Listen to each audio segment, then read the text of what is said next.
ہمارا، لیکن اگر ہم ظالم بن گئے تو اللہ کی ظالم سے کوئی محبت نہیں ہے. پھر ایٹمی طاقت بن کے بھی کچھ نہ ہوگا، اور گھی کے چراغ جلا کے بھی کچھ نہ ہوگا، اور رات کو دن بنا کے بھی کچھ نہ ہوگا کہ ظالم کے ساتھ اللہ کی کبھی مدد نہیں آتی، اور مظلوم سے اللہ کبھی پیچھے نہیں ہٹتا.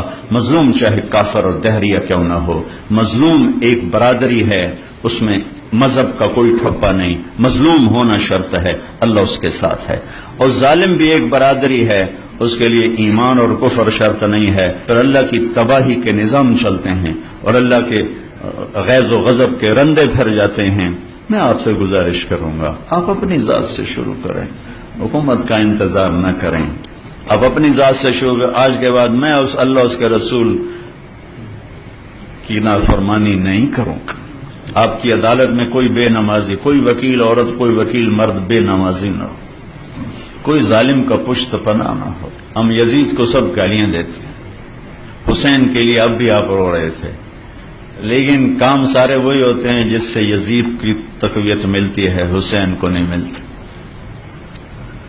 حسین ایک استعارہ ہے مظلومیت کا، اور یزید ایک استعارہ ہے ظلم کا.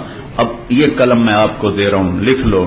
اب یزید کے استعارہ میں جانا چاہتے ہو یا حسین کے استعارہ میں جانا چاہتے ہو، یہ دنیا مٹ جائے گی، موت مٹا دے گی. ایک دن کسی کو یاد بھی نہیں ہوگا کہ طارق جمیل کون تھا اور احمد قیوم کون تھا اور چشتی صاحب کون تھے اور صدر صاحب کون تھے. قبریں مٹی میں مٹی بنا دیتی ہیں. یہاں کی ہر عزت دولت شہرت کی آخر انتہا یہ چند مٹھی خاک کے سوا کچھ نہیں.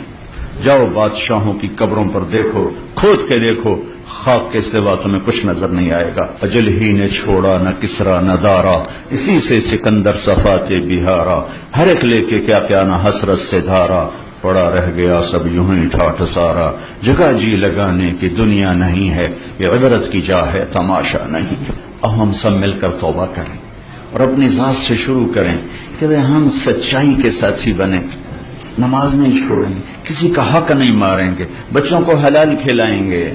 حرام کا لقمہ کبھی سرسبز نہیں ہوتا اور حلال کے لقمے پر کبھی خزاں نہیں آتی.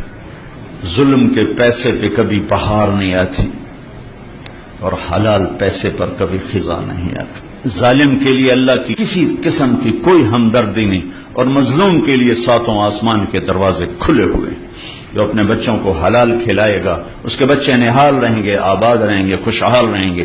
جو اوروں کے منہ سے نوالا کھینچ کے کھلائے گا وہ خود بھی تڑپے گا اور اس کی نسلیں بھی تڑپیں. تو میں آپ سب بھائی بہنوں سے گزارش کرتا ہوں کہ نئی زندگی شروع کریں. پچھلی پر توبہ کر لیں. رمضان ہے اور مغفرت کا مہینہ چل رہا ہے، مغفرت کا مہینہ چل رہا ہے. اور رمضان کا مطلب ہے جل جانا. رمضان جل جانا، یہ کیا مطلب ہے جل جانا؟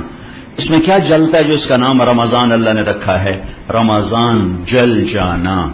اس میں روزہ رکھنے کی وجہ سے جو ایک بھوک اور پیاس کی حرارت پیدا ہوتی ہے، اس میں پچھلے گناہ اللہ جلاتا جاتا ہے، جلاتا جاتا ہے، جلاتا جاتا ہے، یہاں تک کہ آخری روزے سب گناہ جلا کے آپ کو پاک صاف کر دیتا ہے، بچے کی طرح بنا دیتا ہے. جیسے ماں کے پیٹ سے نکلا بچہ، ایسے بچے کی طرح بنا دیتا ہے، پچھلے سب معاف کر دیتا ہے.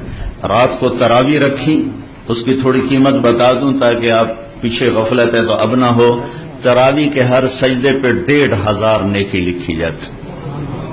اب 1 گھنٹے میں 60,000 نیکیاں بنا سکتے.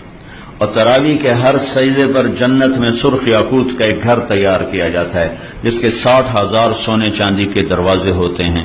اب ہر رات میں 40 گھر بنا سکتے ہیں. تراویح کے ہر سجدے پر جنت میں ایک درخت لگتا ہے جس کے نیچے 100 سال عربی گھوڑا دوڑ سکتا ہے. یہ رمضان کی خوبصورت راتوں کی محنت کا صلہ ہے. اور اس میں ایک رات 21، 23، 25، 27، 29 میں آنے والی ہے شب قدر. میرا ملک بھی 27 کو بنا تھا، اتفاق نہیں انتخاب تھا. 13 اگست کو کیوں نہیں ہو گیا؟ 15 اگست کو کیوں نہیں ہو گیا؟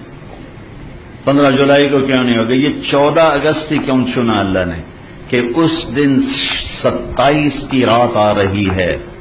اور یہ 27 کی رات 2 زمین کے ٹکڑے اسلام کے نام پر 14 صدی میں وجود میں آئے ہیں. پہلی صدی میں مدینے کی ریاست اور 14ویں صدی میں پاکستان کی ریاست، اور اتنا خوبصورت ٹائم کا انتخاب. کتنی ریاستیں دنیا میں بنی اور آئندہ بھی بنیں گی. 27 رمضان شب قدر شاید کسی کو نصیب نہ ہو.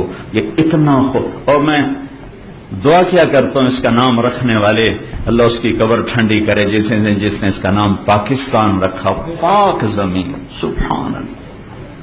ہمارے بڑوں نے کتنا خوبصورت خواب دیکھا تھا، ایک زمین